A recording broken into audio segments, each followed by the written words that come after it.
and welcome to the second episode of Over the Loop.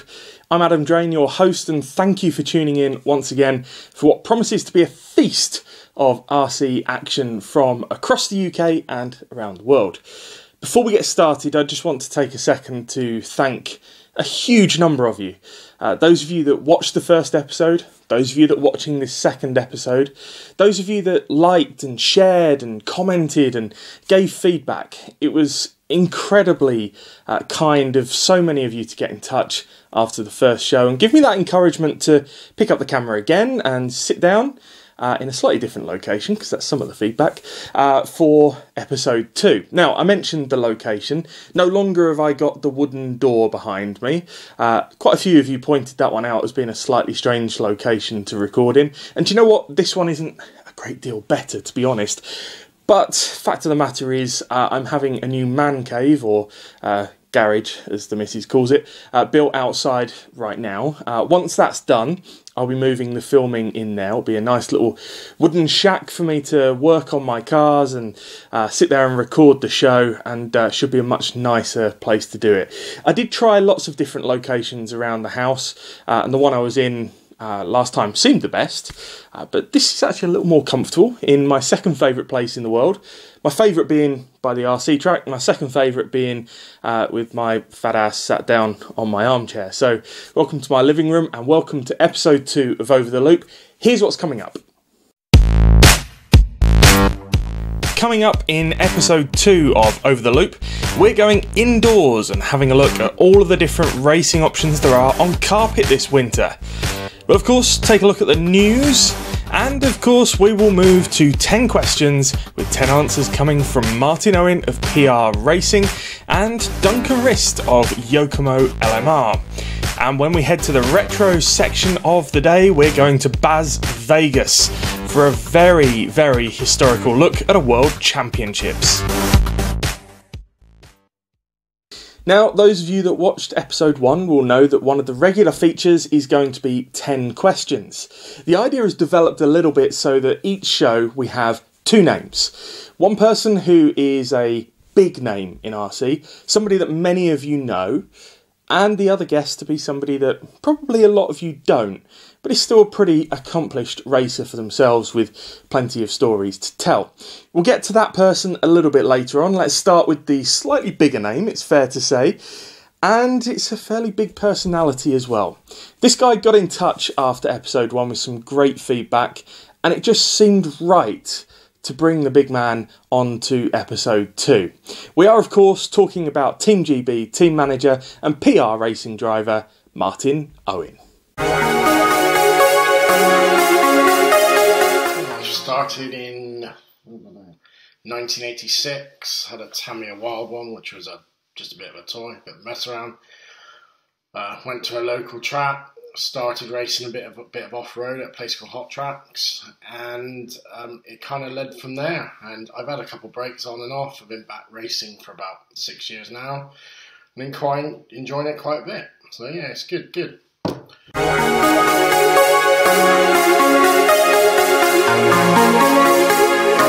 I raced for PR. I've been racing for over 2 years. I'm on to my 3rd year next year, using the PR 2-wheel drive, which is Type R, which has been the same car now for 2.5 years, but the Type R was an improvement on the original 2-wheel drive that we had. Great car, get a lot in the box, really good car. 4-wheel drive, we have our new SB401 Type R coming out soon. I did have a go with one yesterday, funny enough, and yeah, can't wait to race that next year.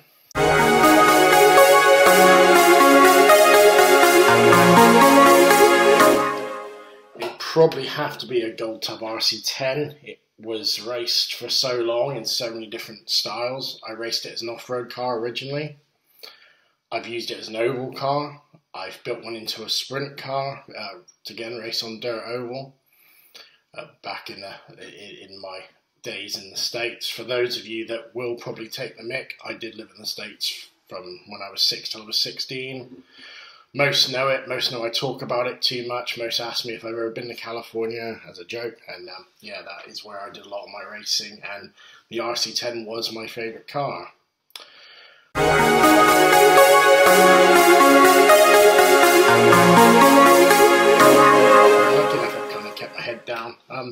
I've not won any real big races. I've done okay and got by. The one I seem to get reminded of the most was throwing away winning the F2s at Tiverton at my home track. I was on the last lap, didn't have to go very far, only had one corner left and managed to mount a cone and let Steve Brown win the title. That's probably one of the ones I get reminded of the most.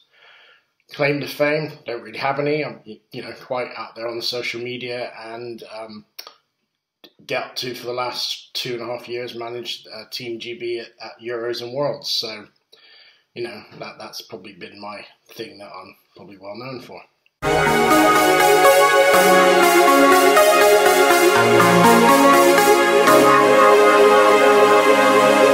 Race one type of style of car. So if you're going to race off-road, race off-road. I see many people go race off-road and then go do GT12 and then go do a bit of touring car. Learn one thing and get good at one thing and then branch out. Don't get me wrong, 12 scale is great for getting your hand-eye coordination really quick, and I myself enjoy going racing a bit of 8 scale nitro because it's something different. It breaks up the monotony. My one tip would be stick to the one class of racing because it's certainly makes you better just concentrating on that. Do 2-wheel and 4-wheel, that's fine, but try and stick to off-road.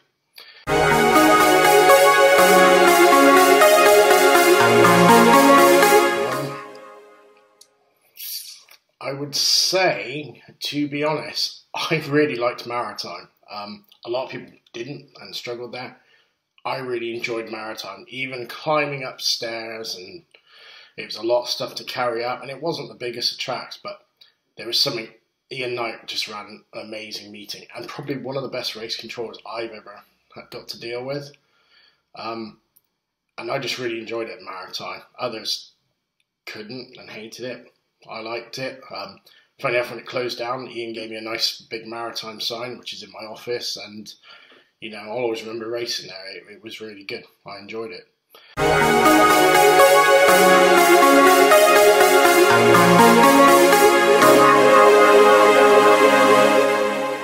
I'll tend to go there with a setup in my head. I'll probably put in 5 minutes of battery, go and change something, and then go and do another 5 minutes. In my head, decide if that's better and stick with it, or go and try something else. I've never really scheduled it. The thing is, what might work in the morning might not work in the afternoon because it might have warmed up, it might have cooled down. Again, I pass the track most nights on my way home from work, so in the summer I try and get in, and it's just about stick time. I won't mess with the car, just chuck it down, do a couple of batteries, and be done with it. I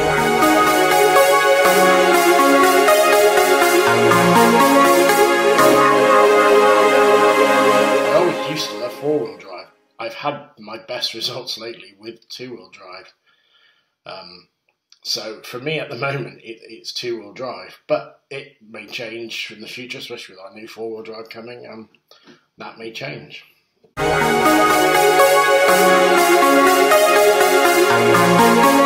Richard Burns. Guy was just awesome in the rally car. A lot of people at the time like Colin McRae. I like Richard Burns. His driving style was a bit smoother. He kept it on the track. When it went wrong, and it was his fault, he would tell you it was his fault, and it was great going out standing early mornings in that Welsh forest, watching Richard Burns in that Impreza come through the forest. Unfortunately his life was cut short very early, which I was gutted when that happened, but got to see him rally a few times, and for me, he's the only English rally world champion, and it still is to this day, so for me it's Richard Burns.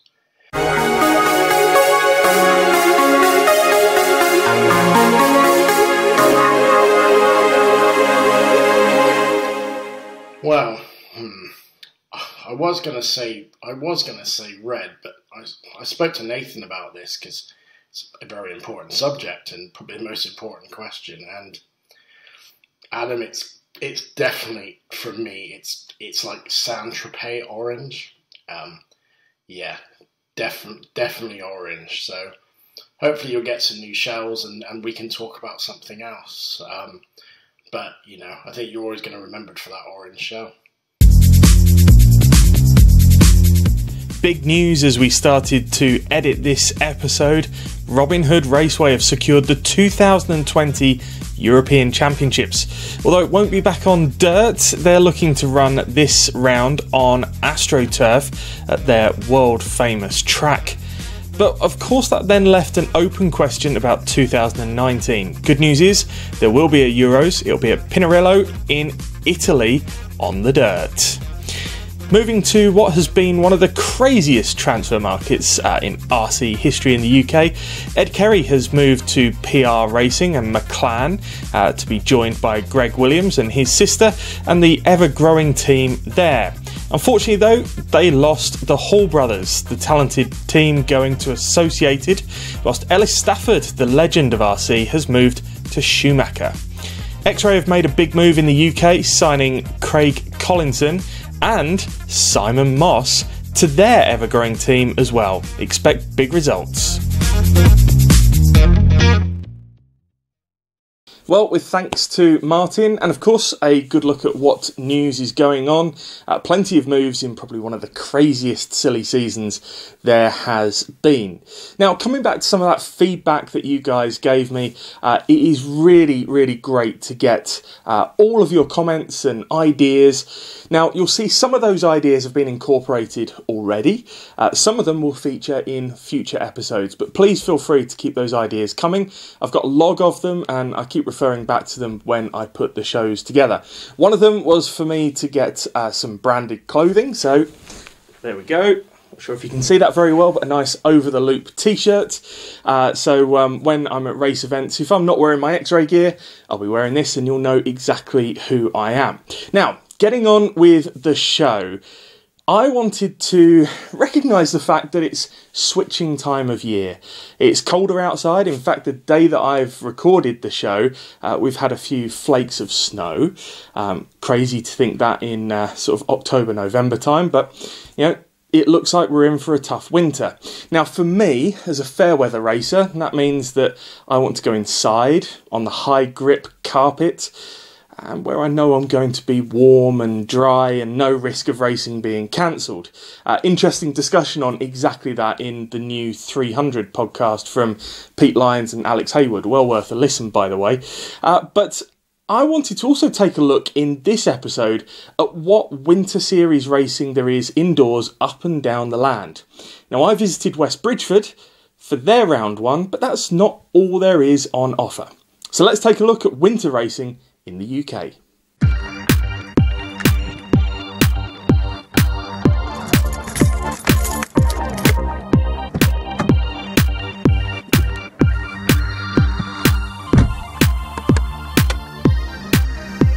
Navigating to Midlands Raceway.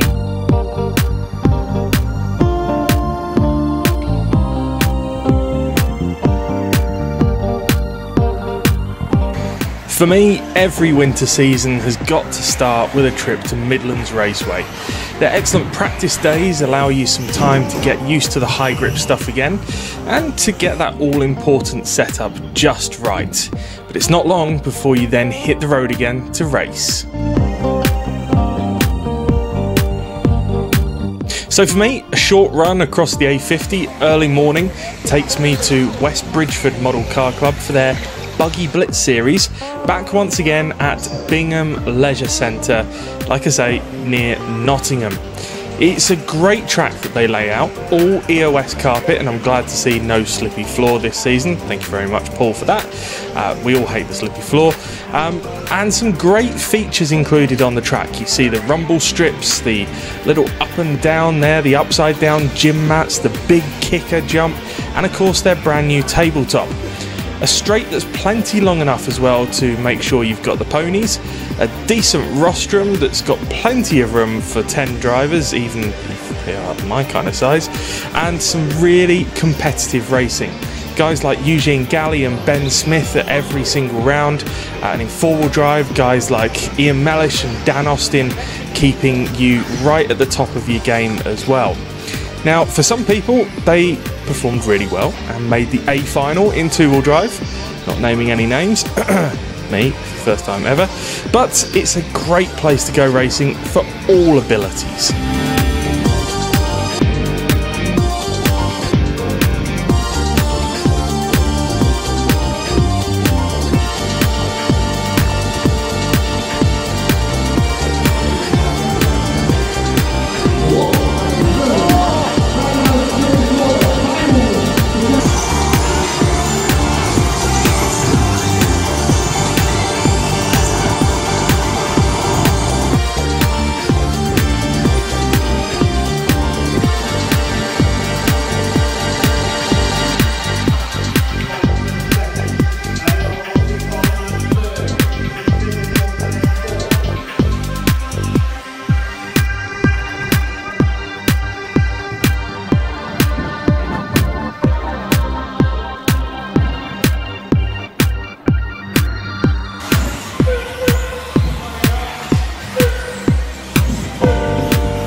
Now, in that piece, you saw a great video from Bang Average Racing, who are well worth a follow on Facebook. Great group of lads, mainly racing technos, which is a fascinating looking car. And I have to say, if I wasn't driving an X-Ray, I'd probably have a go of one of those myself. Now, those guys got in touch and submitted some of their videos for us to look over and potentially put into Over the Loop. So thank you to the Bang Average Racing guys and David Dunn for doing that. They weren't the only ones to do it. A few of you got in touch about this next video, which takes us back outdoors, but to the very last round of the Scottish Regional Championship. Now, those crazy jocks, they don't seem to like the AstroTurf stuff. They like the slippy old grass. Now, I haven't raced on grass for many, many years, and I don't have particularly good memories of grass getting stuck everywhere.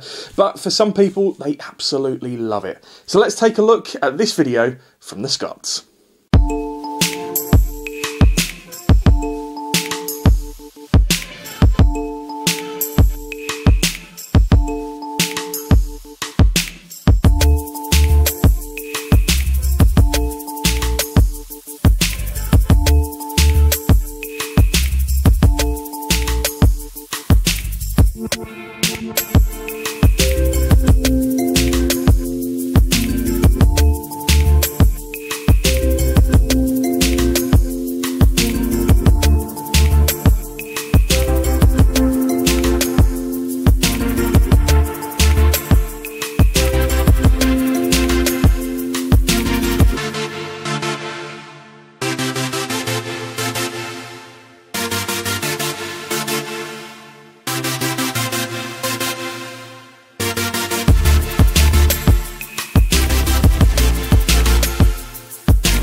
Been in the game quite a long time. I started in the late 80s when my parents bought me a Tamiya lunchbox, which I then bashed in the streets for probably quite some time before progressing into a local club and getting some more competitive cars. I did start off with a few Tamiyas and then onto a Schumacher Cat, one of the very early ones, an XLS I think it was at the time. And then into sort of Pro Cats, etc. as I progressed. I did have quite a break in racing during during university, etc. But yeah, that's where I first started out.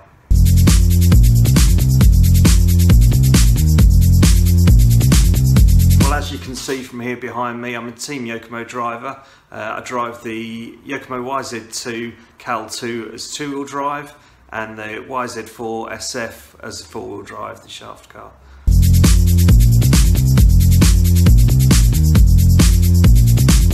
I have driven a lot of cars over the years, but After having a significant break and coming back into the sport, I mainly drove four-wheel drive at a club level for many years. And it wasn't until I was waiting for the original YZ4 belt car to come out that I purchased the YZ2, the original YZ2. And I absolutely loved the car right from the off. Having not driven two-wheel drive really since the rear motor cars originally were out, I thought the car was absolutely incredible to drive. And the current car that we're using now is really just a progression of that original design. So yeah, fantastic car.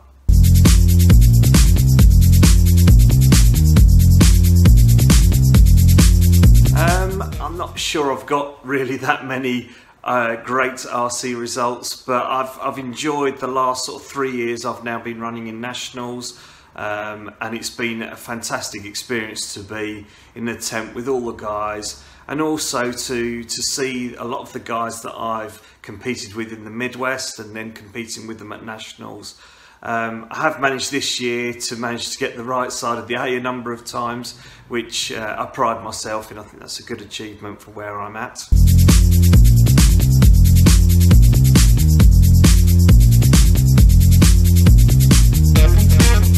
I see a lot of this. I help out on the committee at my local club here in Stoke-on-Trent, and what we see more and more nowadays is that because it is a lot easier and cheaper to go very quick, we see people that turn up with the cars and they have the most incredible amount of speed in the car, which doesn't match their ability. The biggest thing that racers need to learn when they're new into the sport is that consistency is far better than having the quickest car on the track. So if you start off with a slow car, learn how to get it around the track, learn the corners, learn how to hit the apexes. That is worth far more than the quickest car down the straight. You can be the quickest person between one crash to the next, but the amount of time that you will lose in those crashes ultimately means less.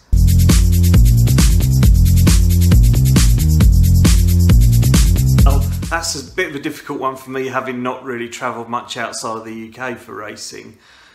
Certainly in terms of indoor tracks, I love the circuits that Silverstone managed to put on. I think for an indoor venue on carpet, they are absolutely superb. I know there's a lot of other clubs now doing winter series that are getting up there as well. In terms of outdoor, I think on the national circuit, it's got to be between Robin Hood or Torch.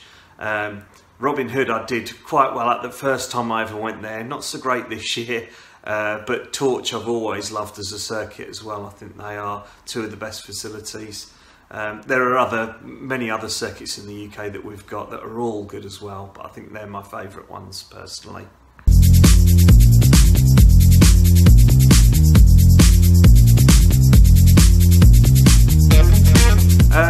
So generally I'm not as good as to have a schedule of exactly what I'm there to do.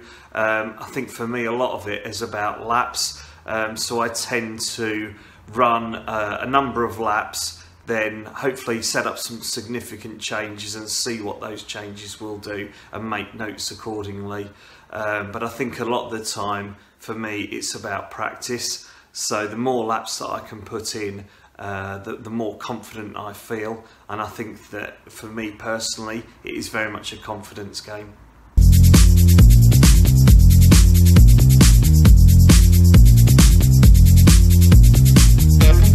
I suppose originally I would have said four-wheel drive, but I have to say in the years that I've been doing the later years of doing regionals and certainly now nationals as well, I absolutely love two-wheel drive. I find that nowadays with four-wheel drive it is so much on the edge in that a lot of the time with the tracks that we're running, high grip astro tracks, high grip carpet tracks, you're very much on the edge of everything with four-wheel drive, whereas the two-wheel drive cars I feel they're just more, you can push them well. I love driving the two-wheel drive, and I think it just requires a bit more finesse. So for me now, two-wheel drive.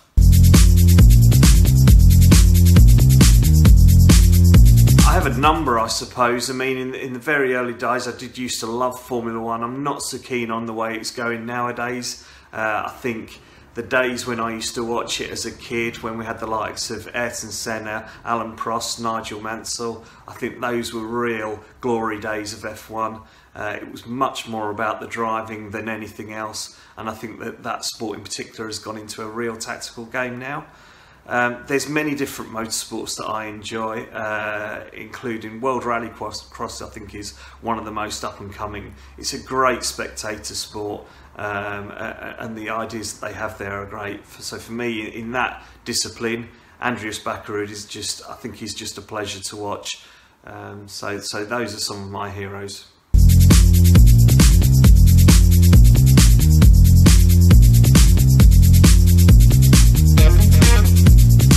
Famous red-orange shell. I think it's very dependent on light, but you know, my cars, everyone knows they're white, pink and black. You know, that is the colour. There's no arguing with that at all. So for me, I think, you know, in bright daylight, normal light, it's orange, and you've just got to accept it. There we go. There was our second 10 questions guest, Duncan Rist from Staffordshire. So just round the corner from me, actually. A great bloke. I've pitted with him on many an occasion. And for those of you that drive Yokomo, I'm sure he'd be more than happy to give you a hand as and when you need it. Now, moving on from 10 questions, you may remember from episode 1, one of our regular features is going to be Retro Race of the Month. Well, here it is coming up. I'm taking you to Bas Vegas. No, not Las Vegas, Bas Vegas as I affectionately know it, otherwise known as Basildon in Essex. Why on earth would we be revisiting Basildon?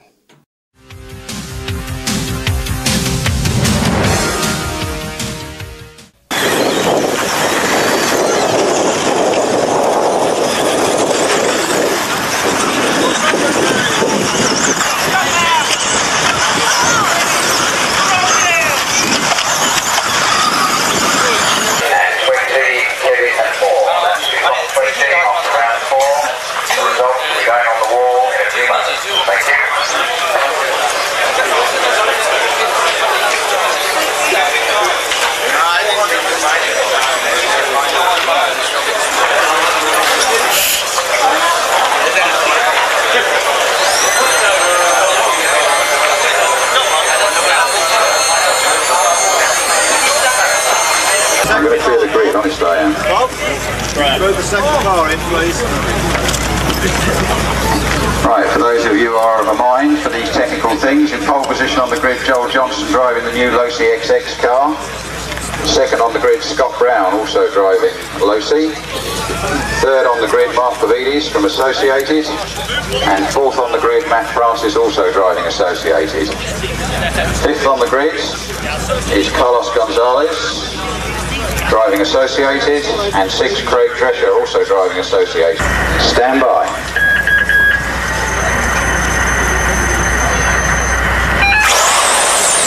Away we go then. Joel Johnson gets a good start. But they're all massing behind him, and there's been an accident. Joel's got a bit of a lead. And it's 5 and 3 coming through, and then 6. Carlos Gonzalez, Mark Pavides and Craig Drescher. Carlos Gonzalez right up behind Joel Johnson and goes through. Carlos Gonzalez takes the lead, only temporarily though. Joel's got it back, and it's Mark Pavides up behind him now.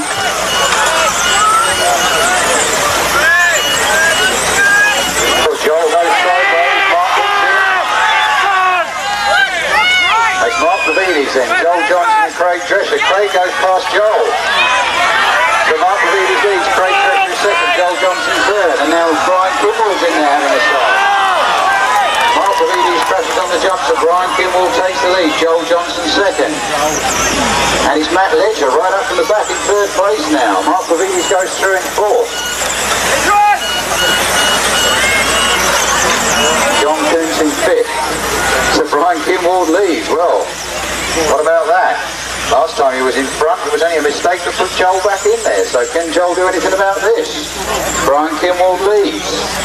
Joel Johnson second. And Matt Ledger in third place. All hell breaking out behind them.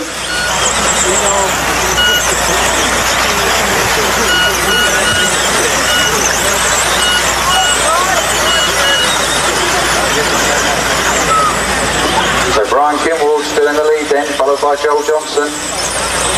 Matt Francis in third, Matt Ledger fourth, Mark Lavides fifth. Here comes Brian Kimwall. Over the start line goes Brian. Here comes Joel Johnson. 2.5 seconds to lead now for Brian Kimwall. Behind him we've got car number 4, Matt Francis. And then behind him car number 3, Mark Lavides, and then 10, Matt Ledger. All strung out behind these then. 10 and 3 having a right old go there, Matt Ledger and Mark Lavides. Matt Ledger gets it, Mark Lavides gets him back at the hospitality turn and over the bunny hop. But still Brian Kimwall in front.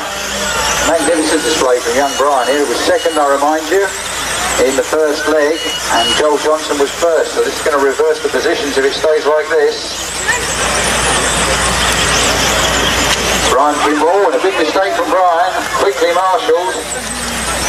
But that's allowed Joel to close up. Brian doesn't need any more mistakes like that. Joel in second place, and he's under pressure now from car 4, Matt Francis.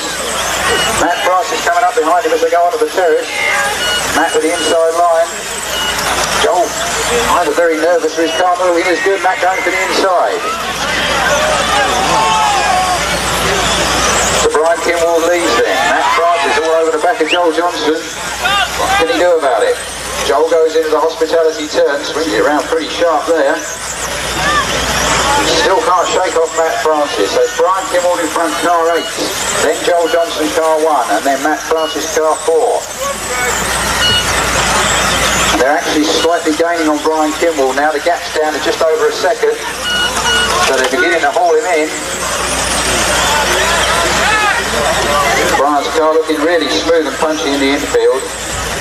The other guys sort of tiptoeing it round, but Brian Kimwall's car looks nice and safe in the infield. Got some legs down the straight as well, so you can understand why he's in the lead of this race. The car all round looking really good. Brian Kimwall leads, Joel Johnson second, Matt Francis third, under pressure now from car number 4 and 3, Mark Lavides. 3 goes through, Mark Lavides goes through. Lovely manoeuvre from Mark. Into the hospitality turn, Brian Kimwall leads still. But the race is on for third now between Mark Lavides and Matt Francis, cars 3 and 4. 40 seconds to go, 40 seconds to go. Brian Kimwall leads, Joel Johnson second. Oh, a mistake from Mark, that puts Matt Francis up to third. 30 seconds to go now, 30 seconds to go. Still Brian Kimwall in front, Joel Johnson is second. Matt Francis third, Mark Lavides fourth. In fifth is Craig Drescher, 6th is Scott Brown, 7 Masami, Hirosaka, 8 is Matt Ledger, 9th is John Kuntz, and 10th is Carlos Gonzalez. Finishing times, drivers. Get that car off the bunny hop. Thank you. Leaders are coming round behind you, 9. So Brian Kimwall's going to do it. Brian Kimwall wins. 8 finish, 9 finish, 10 finish, 1 finish, 4 finish, 3 finish, 6 finish, 2 finish, 7 finish. Drive. I think another round of applause for Brian Kimwall.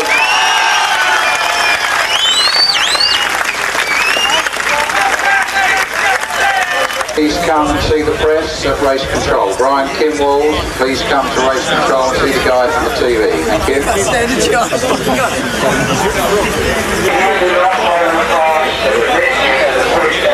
Get your picture on the back.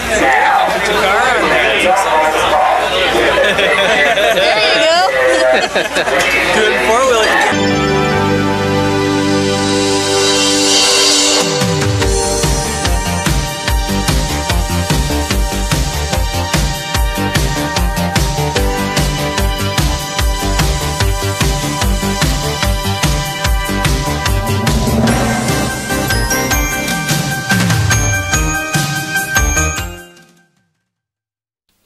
So there we go, episode 2 in the can, done and dusted. Thank you so much for watching. Please remember, if you've got any amazing race footage, or you can think or find some retro stuff from the past, then get in touch. We would love to feature your content. Like I said in episode 1, this is your show, so please get in touch and let us know what you would like to see in Over the Loop. And of course, keep those comments and feedback coming. Next time around, we're going to be at Silverstone for round 2 of their winter series. I'm doing a bit of a split programme this year between Silverstone and West Bridgford, and we might feature some stuff that is not normal 1/10. Please leave your comments either on Facebook or right down here on YouTube. And whilst you're here on YouTube, do me a massive favour, subscribe to the channel. We want to grow this show, we want to bring you more and more stuff, and one of the only ways that we are going to do that is by getting the number of subscribers up on the YouTube channel. So please click that red button and make sure that you're amongst the first to see new content. But for now, that's it. Thank you very much. Enjoy your November, and we'll be back in a month's time.